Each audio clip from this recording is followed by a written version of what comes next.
Okay, so today we're going to begin with creation science, and we're going to begin with the Bible. And I want to preface, a lot of what we're saying today is all introduction, but we will start from the Bible because it is the foundation and should be the foundation of what you believe. Okay, but on the other hand, we are going to spend a lot of time talking about science, and I am a science teacher. I am not a Bible teacher, but it is important that we begin from the Bible, and we need to get out of the habit of thinking we need to substantiate the Bible with science. Do we need to substantiate the Bible with science? No, it's got to be the other way around. We substantiate science based on what we already know from the Bible. Okay, so that's why we're starting with biblical creationism first. I would rather just jump right in and start, tearing apart evolution, but we need to start with the proper foundation, and that, of course, is from Scripture. So what I want you to be thinking about from this entire lecture and this entire introductory section is, why do you believe what you believe about creationism? Do you know what you believe and why you believe it from the Bible in a little more detail than Sunday school? Okay, so you've got to approach this in a little more detail than the Abeka flashcards with the days of creation on it. Okay, and get out of the idea that I'm telling the Bible story. We're not telling a Bible story when we're dealing with creation in our Sunday school classes, are we? We are giving them an actual account of what really happened. And then on the other hand, I want you to be aware that you don't have to be afraid of science. Don't be afraid of science. All right, science has not proven evolution as much as they want to imply that they've proven it, as much as they want to say that you're an ignorant Bible thumper if you don't believe in evolution. That simply is not true. You don't have to be afraid of science. The more and more I study science, the more I'm amazed at how people who are PhD in genetics, for example, PhD in biochemistry, and they can have enough faith to believe that all the complexity of life, especially, all the complexity of chemistry just happened by chance. Okay, so don't be afraid of science. Probably most of you grew up in Christian home, either went to Christian school or were homeschooled, and you had very little exposure to secular education, but you don't have to be afraid of science. You don't have to be afraid of secular education.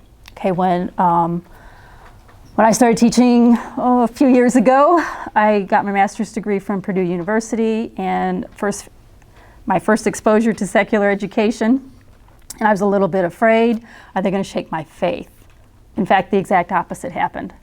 I saw more and more how ridiculous science is and how evolution has a very superficial cloak of science. It is not science. Okay, so we're going to, in this first section, try to establish your beliefs of what creation is and what the Bible says about creation. So I have this picture up because I like it, okay? So don't be afraid of science, and concentrate this first few weeks on knowing what you believe from the Bible about the doctrine of creation, about the creation account, and so forth. So to start with this, we want to talk about, why are we studying creation science? Why are you required? Why are all freshmen required to take creation science? Okay, and this comes, I don't know about you, but sometimes we think that, okay, this doctrine's more important than this doctrine, or I need to know how to witness, and that's true. But you have to realize that creation science is a foundational doctrine. And the fact that we are now in a pagan country, literally, can be directly traced to the fact that in the United States we now have decades of rejecting God and rejecting the Bible, and you can see the results in our country in every area. Okay, so creation science is a vital doctrine, okay, and that's because creation science, or creation, the doctrine of creation, is a foundational doctrine. There's two things that creation establishes, and it is interesting to think that Satan's been able to destroy our culture first by ripping out its foundation through the so-called pseudoscience of evolution. So creation, first of all, establishes who God is. If you think about it, The very first verse in the Bible, Genesis 1:1, in the beginning, God created the heaven and the earth. Out of all the things the Bible could begin with, it begins with the beginning, which is kind of logical anyways. But the first doctrine presented and the first way that we are introduced to God is as creator. Okay, so creation establishes who God is. And it also establishes why God has authority. Without God's authority, you can see the results in our culture. All right? Morals become relative. There's no right and wrong, and so forth. So if we don't know who God is and we don't understand his authority, we're not going to worry about being accountable to God for our sin. All right? Who decides what is right and wrong? Then it becomes humanistic and it's all up to me and so forth. So creation science is a foundational doctrine. It establishes who God is and why he has authority. I keep using the word foundation, and I'm going to be specific. There are 3 foundations that are established by the doctrine of creation. It's a vital, foundational doctrine of the Bible. First of all, it is the foundation of your faith. Okay, and my faith. It's the foundation of our faith. Without God being the authority, without God being the creator, there is no need for us to even worry about what God says, or worry about religion or whatever you want to call it. So it is the foundation of your faith. It tells us who God is and why he has authority. So who is God? He's introduced to us as our sovereign creator. That's the Hebrew in Genesis 1:1.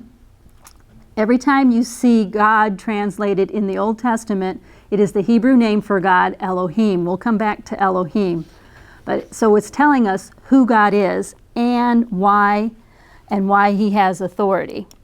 It's also the foundation of the Bible. Okay, I hope you believe that every part of the Bible, that includes the Genesis account, every part of the Bible is the inerrant Word of God. Okay, and so the first doctrine given is the doctrine of creation. So this establishes the entire credibility of the Bible, doesn't it? And of course, it is the foundation of your personal worldview. So what you believe about creation is going to affect what you believe about everything else. It is the foundation of your faith. What you believe about creation is going to affect what you believe about the Bible and the credibility of the Bible. And it's also going to affect everything you believe and all of your opinions and your morals and so forth. So we'll talk about the foundation of a faith first. Of course, that's how God introduces himself to us.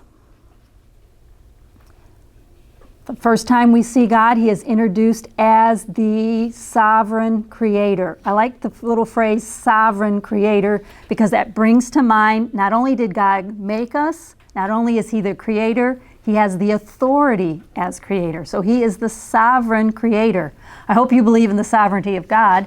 And I think that the sovereignty of God starts with creation. So literally, there are 3 important foundations, and we're going to go through each one of them individually. It is the foundation of our faith because that's how God chose to introduce himself to us. Not as the Savior even, not as any other. There's all kinds of different names of God. You probably will have a class on the doctrine of God and learn different names for God and so forth. The first time we are introduced to God in the Bible is as Elohim, the sovereign creator. Okay, and then here's another very important point. Creation is also the foundation and even the starting point of the gospel. If you think about it, if there is no God, or at least maybe there is a God, but he's not the creator, and he's not really interested in us, why do we need, it just completely destroys the whole doctrine of redemption, the need for redemption. Okay, so it is the starting point of the gospel. Does anybody recognize this? I'm still talking now about the foundation of the gospel. That is Mars Hill. Okay, so I want you to look in Acts chapter 17, Mars Hill. All right. Of course, the Apostle Paul is an example of the ultimate missionary, correct? And how does the Apostle Paul introduce God and set a foundation for presenting the gospel to the Athenians? What did he do? Look at Acts chapter 17.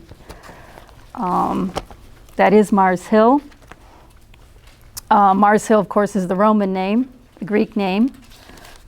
You can see there is Areopagus. I think most of you probably recognize it as Mars Hill. When Paul was of course, you know the story of him going to Athens and going by the tomb to the unknown God and so forth. And so when Paul was introducing God to, I guess we could use the word pagans or heathens or a culture of people who were completely didn't know anything about the God of the Bible, where did he begin? Before he presented the gospel to them, he began with the Creator.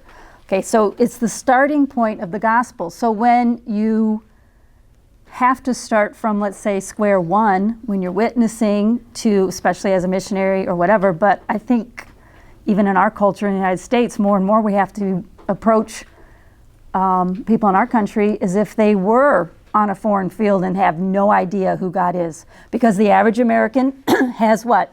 No idea who God is and why he has authority. So it is the very starting point of the gospel. So on the slide here you can see I have I think that's verse 24. Okay, and the account of Paul at Mars Hill begins in Acts 17, verse 22. And verse 24 kind of is the key verse there. When he's trying to declare unto the Athenians, who don't know who God is, don't have any idea about the God of the Bible, Paul introduces him as, in verse 24, God that made the world and all things therein, seeing that he is Lord of heaven and earth, and dwelleth not in temples made with hands. And he keeps going there. So that's what I mean when I say that the doctrine of creation is foundational to our faith. Okay, not just foundational to the Bible and not just to our own faith, but it is also the starting point of the gospel. There's the marble steps are still there. And to this day, you can visit Mars Hill. And they actually have a copy of the Greek text of Acts 17 right there at Mars Hill. So the doctrine of creation is the foundation of your faith, and it is also the starting point of the gospel. Now let's talk about foundation of the Bible. All right. Deliberately, God chose to establish the rest of the Bible with the doctrine of creation. The Bible begins with, in the beginning, God created the heavens and the earth. So it is the first doctrine presented in the Bible. So the doctrine of creation is literally both the first and foundational doctrine of the Bible. And of course, it establishes the credibility of the Bible. If you can't take Genesis chapter 1, or for that matter, Genesis chapters 1 through 11, as literal accounts, as a true record of exactly what happened, then who's to say the rest of the Bible can be trusted? Okay, so a lot of people who are trying to reconcile the Bible with science instead of science with the Bible, remember, we have to reconcile science with the Bible, not try to fit the Bible into what we think science has proven. All right, many people are afraid and think that science has proven that the earth is 4.5 billion years old. Is that the case? No, that is an assumption. So do we have to fit the Bible into the so-called 4.5 billion years of earth history? No, we don't. And so we have all kinds of people trying to compromise the fact that, okay, Genesis chapter 1, maybe that's an allegory or maybe it's just poetic. It's not really saying what happened. Well, that's not true. The Genesis account is telling us exactly what happened. So if we can't trust Genesis chapter 1 or Genesis chapter 3 or Genesis chapters 9 through 11 with the flood, then we can't trust the rest of the Bible, because the Bible presents those as events. The book of Genesis is a history, right? And we're going to go through that in a little more detail later. So creation is the first and foundational doctrine of the Bible. The Bible begins with the doctrine of creation, and creation establishes the credibility of the Bible. Now let's talk about your worldview. What is a worldview? That is a definition. Hint. Okay, a worldview, it's an underlying principle. Another thing I like to call it is a core belief. So you notice I'm using it in the singular. It's an underlying principle that governs your life. It determines the rest of your beliefs and then even your opinions. I think a good synonym would be core belief. And basically there's 3 worldviews, which we will talk about more next semester, but let me just briefly list them for you. The first worldview is monotheism. And of course, that deals with the fact that we want to believe in one God. So we are theists, and in particular, I think our worldview should be a biblical worldview, which would fall into the category of theism. Okay, so we're going to approach our study of evolution from a biblical worldview. And of course, the beginning of a biblical worldview is creation. So worldview is a core belief or an underlying principle that governs how you live your life. And it determines the rest of your beliefs and then your opinions. So hopefully your worldview is a biblical worldview. A biblical worldview is a type of monotheism, but a biblical worldview recognizes the God of the Bible. Okay? Then another worldview, of course, is atheism. And that, of course, denies the existence of God. And that is a foundational worldview or core belief of evolution. Atheism denies God, or at least denies that God is interested in what is going on. The third worldview is called pantheism, and that's where we get our New Age ideas. Everything is God. So monotheism, there is one God. And of course, biblical worldview is a monotheistic worldview where we recognize the God of the Bible. Then atheism denies the existence of God, or at least the interest of God. And then pantheism, which is New Age, that kind of deifies nature. And literally, pantheism has the idea that everything is God. So hopefully, creation is a part of your biblical worldview. All right, and of course, a worldview is going to affect your view of God. All right, if you don't have a biblical worldview, you may fall into the atheistic worldview or even the pantheistic worldview. So it's going to affect your view of God. Evolutionists either deny God's existence or even his relevance. Either he doesn't exist or he is irrelevant and he doesn't care about me. But if you have a biblical worldview, you're not going to think that God doesn't care about you. In fact, you're going to realize God has his authority over you. It also will affect your view of yourself. Okay? Of course, this isn't going to be a little plug for the power of positive thinking, but at the same time, if you have a biblical worldview, you're going to know that God created you, first of all, in his image, and that God gave you a purpose. So you're not just the result of random millennia of evolution. You were designed by God, you are in God's image, and God has given you a purpose. Then, of course, it will affect your view of others. So evolution is not just a problem for me when I teach biology in the high school, is it? Evolution is far more reaching and far more religious than it is scientific. So it is the foundation of your worldview. It's going to affect how you view God and, of course, his authority. It's going to affect how you view yourself and your place and your importance, and it's going to affect your view of others. What happens if I have an evolutionary worldview? What's one of the big tenets of evolution? Anybody have an idea? Charles Darwin, yes? Survival of the fittest. Survival of the fittest. So is that going to affect your view of others if you have this underlying evolutionary viewpoint, survival of the fittest? Maybe we could translate that into every man for himself. Okay, so evolution is not just a problem in science class. Evolution just doesn't affect how we view biology, does it? It affects a lot of things. It's the foundation of your faith. It's the foundation of the Bible. It's the foundation of your worldview. So the effects of evolution are far-reaching, which is why it's been an excellent tool of the devil to completely undermine who God is and why he has authority in our country. Because now what's happened is we've lost our biblical worldview in our country. Not that everyone was a Christian, I don't mean that, but the impact of evolution is much more far-reaching than you might think. All right, the last thing I want to talk about is the effects of belief in evolution.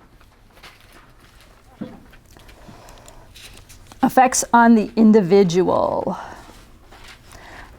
I'm going to be asking you on quizzes and on the test, why is belief in evolution so dangerous?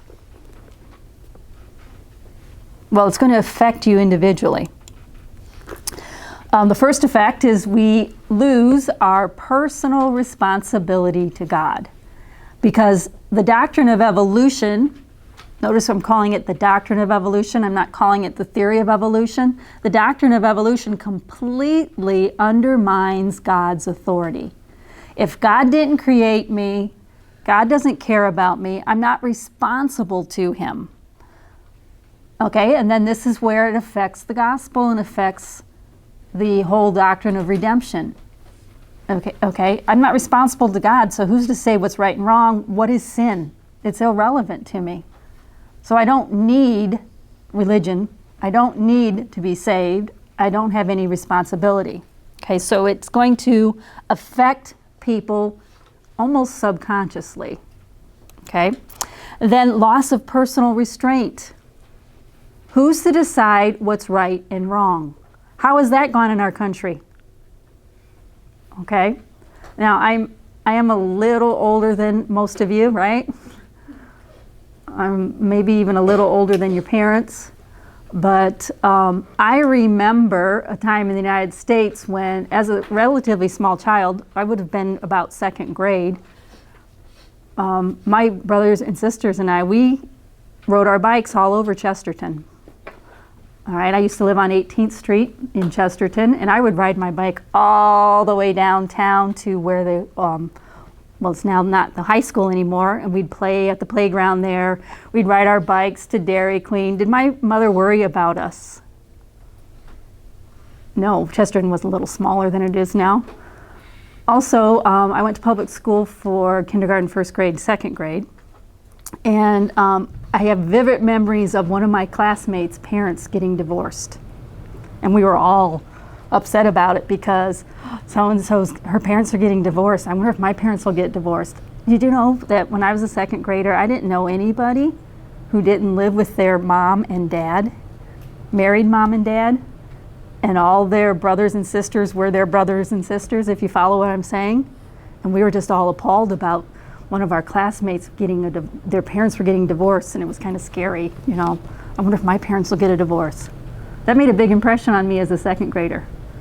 Okay, so here we are 40 years later, okay, and is divorce a big deal?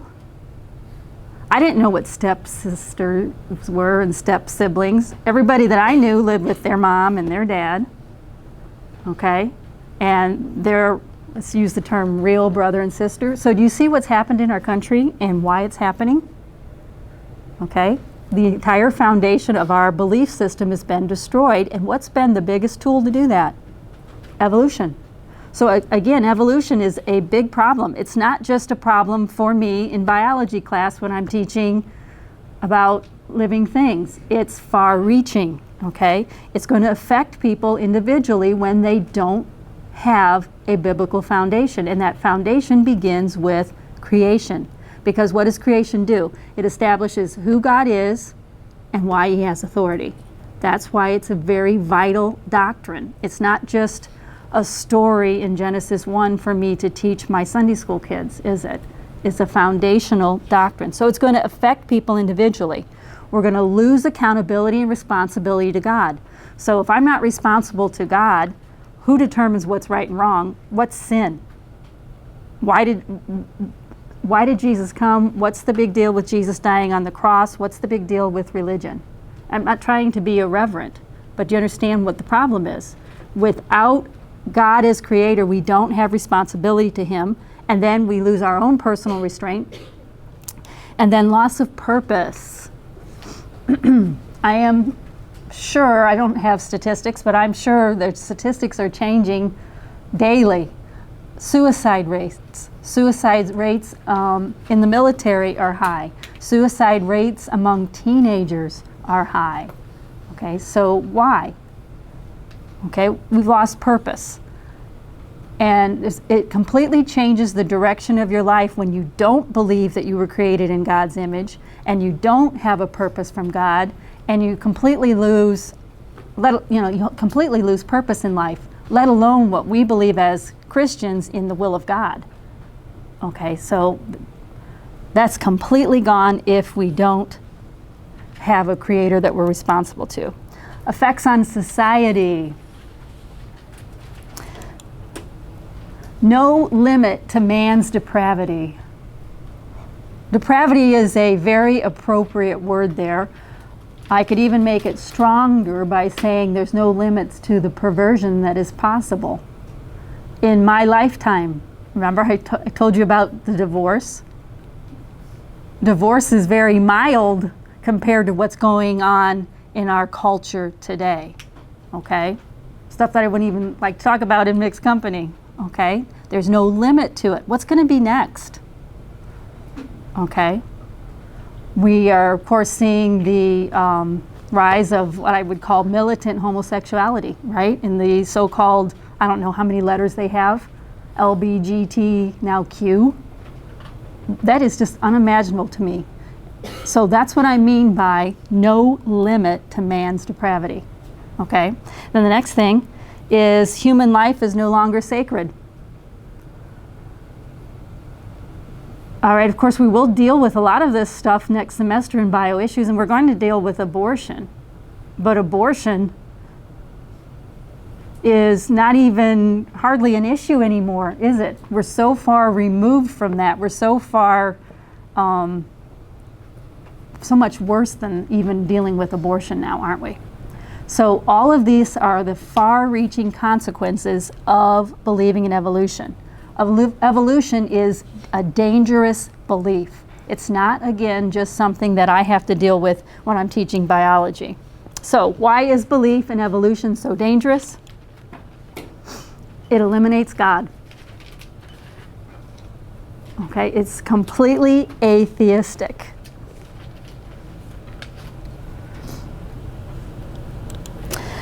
And of course, it destroys God's authority. And you saw, we just went through all the effects on society.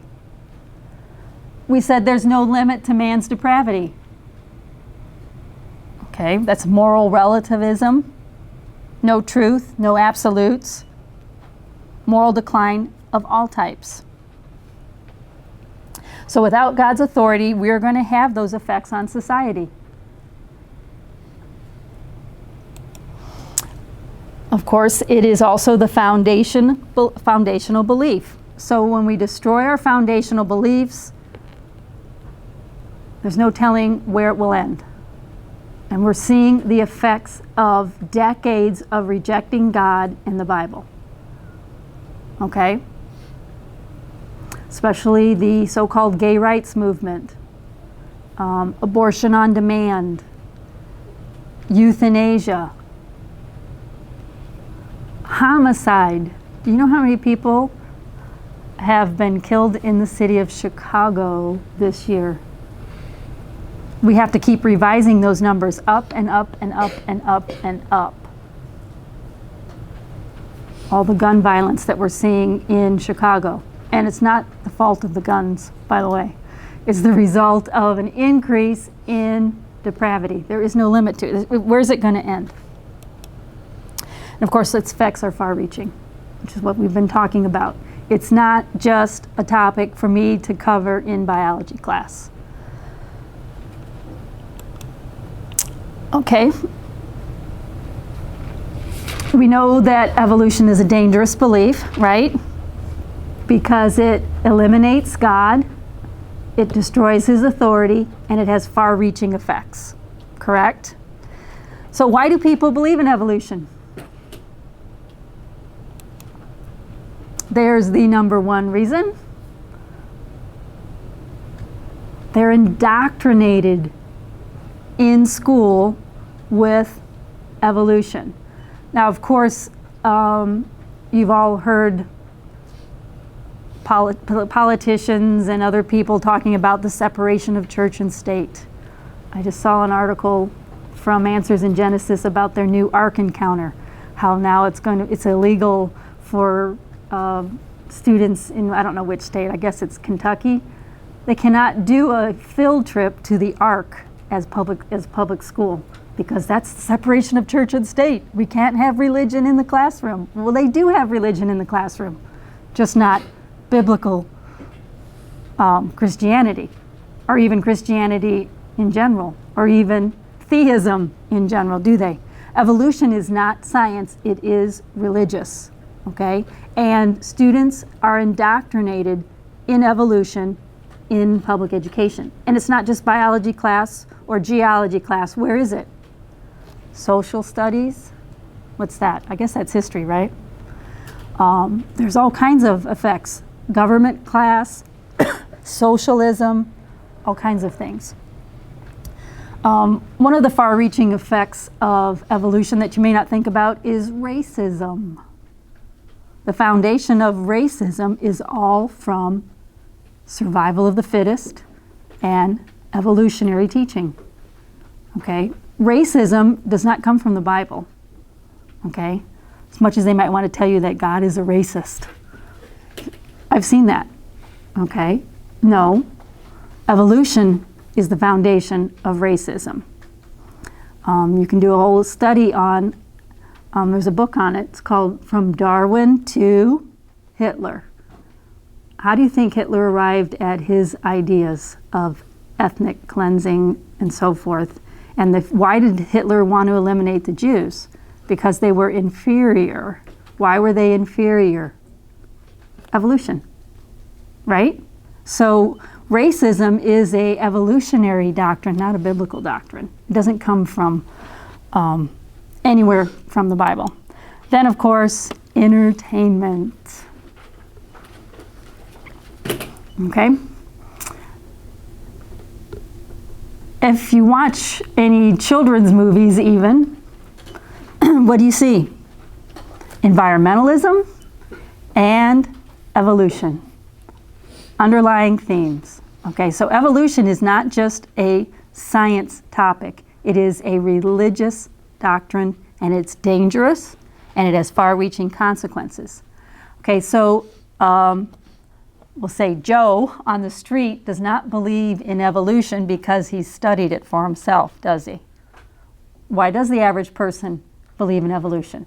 They were indoctrinated in it in school, and it's everywhere they look, whether it is entertainment directly or even news media. Okay, you go into the Field Museum of Natural History in Chicago, and everywhere it's completely a shrine to evolution. Everything is prefaced with millions of years ago, or the first fish, or the first whatever. So people don't believe in evolution because they've studied it for themselves. They believe in evolution because they've been indoctrinated in it, whether it's through education or entertainment. Okay, so do you know what you believe about creation and why you believe it? Okay. Started with a picture. We're going to end with a picture. Okay, so let me review what you need to get from this lecture. One of the downsides of using the PowerPoint is I can see that you're writing what's on the PowerPoint and not everything else that I might be saying. So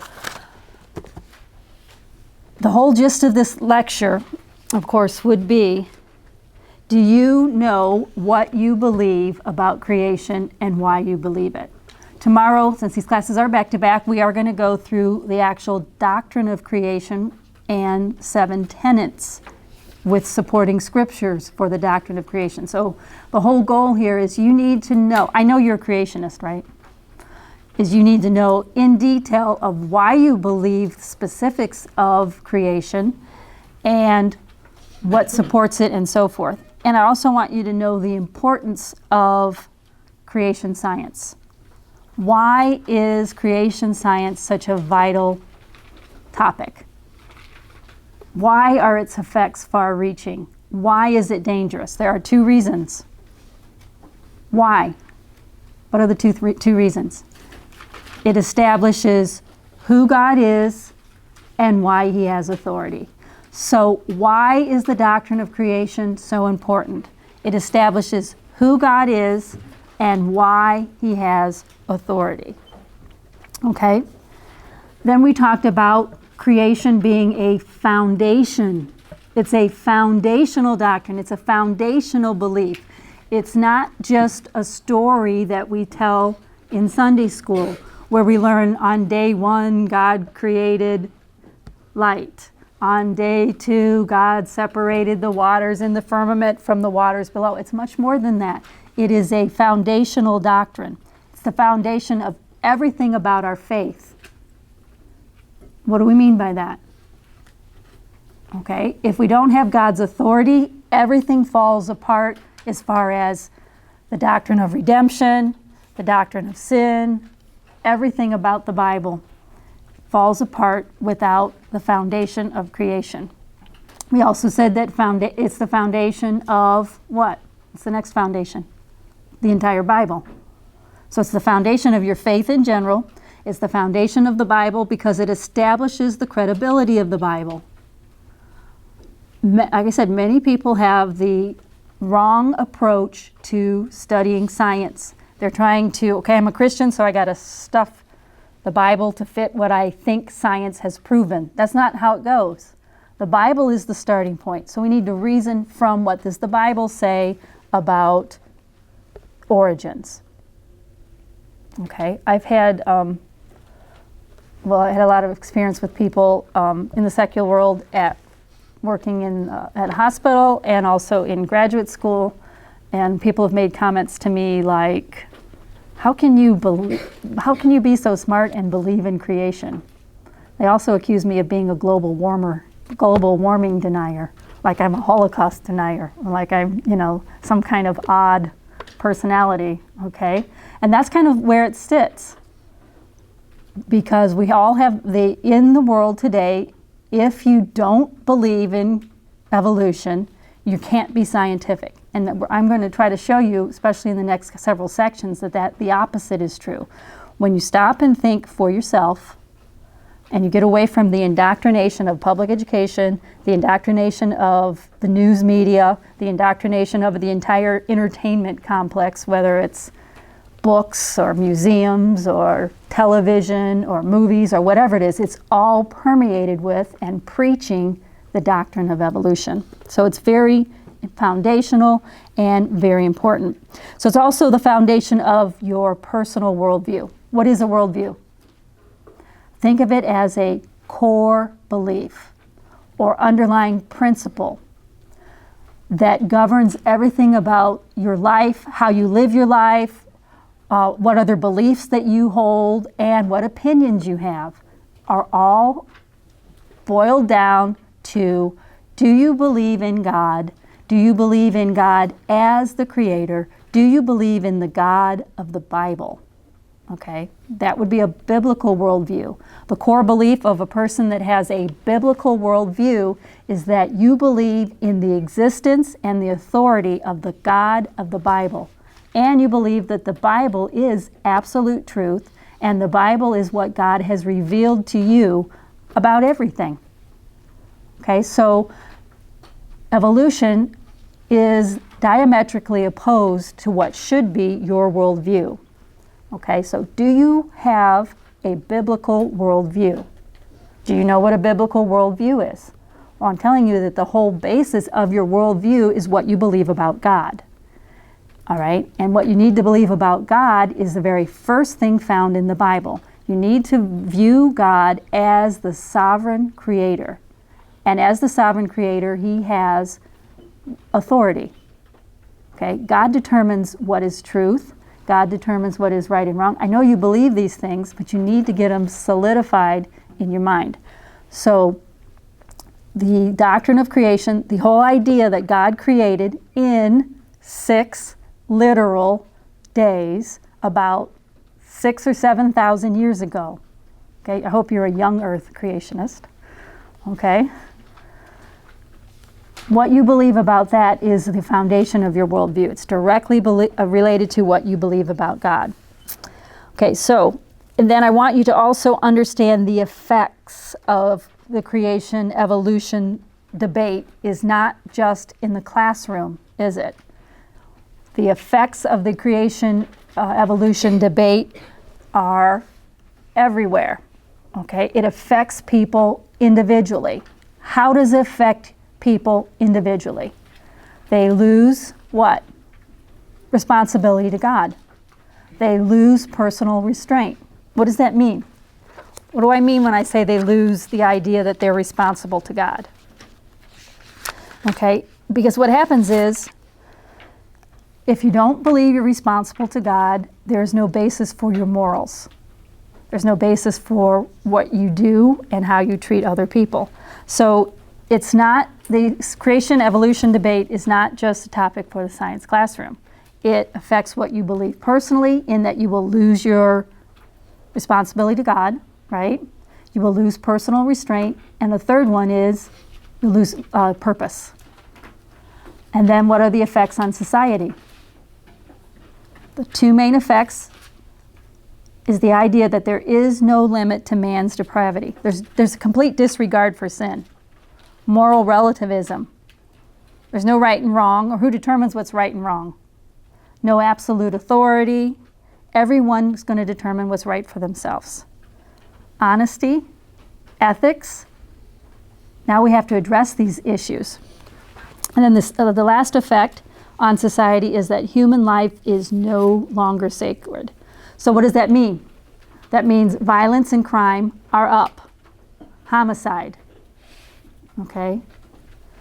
Then, of course, also we have abortion, child abuse, and so forth. All of these things can be traced to the fact that we no longer hold God as who he is and why he has authority.